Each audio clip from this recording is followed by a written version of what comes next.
ನಿನಗ್ ಬಾ ಇಲ್ವಾ? ಬೇಕಿದ್ರೆ ನೀನೇ ಕೇಳು.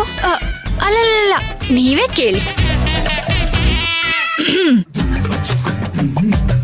ಗಂಡ ಹೆಂಡತಿ ಇಬ್ರು ಜೋರಾಗೆ ಮಾತಾಡ್ಬೋದು. ಜೋರಾಗಿ ಮಾತಾಡ್ಬೋದು.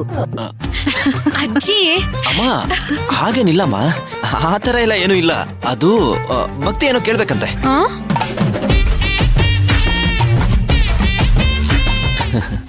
ಹೌದಾ ಭಕ್ತಿ? ಇಲ್ಲ ಮೋರೆ.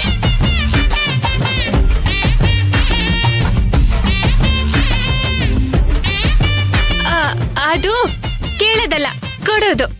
ಏನ್ನ? ಕಾಫಿ ತಗೊಳ್ಳಿ ಅಮ್ಮವ್ರೆ. ತುಂಬಾ ಬೇಗ ಕೊಟ್ಬಿಟ್ಟೆ ಅಮ್ಮ. ಸರಿ, ಈಗ ಕೇಳು. ಏನಿಲ್ಲ ಅಮ್ಮವ್ರೆ, ಅದು ಅಗಸ್ತ್ಯನೇನೋ ಕೇಳ್ಬೇಕು ಅಂತಿದ್ರು. ಅದೇ.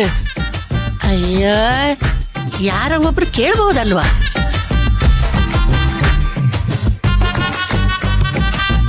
ನೀನ್ ಕೇಳು ಅಂತ ಮಕ್ಕಳ ತರ ಆಡ್ತಾ ಇದ್ರೆ ನಿಮ್ಮಿಬ್ರಿಗೆ ಯಾವಾಗ ಮಕ್ಕಳಾಗೋದು?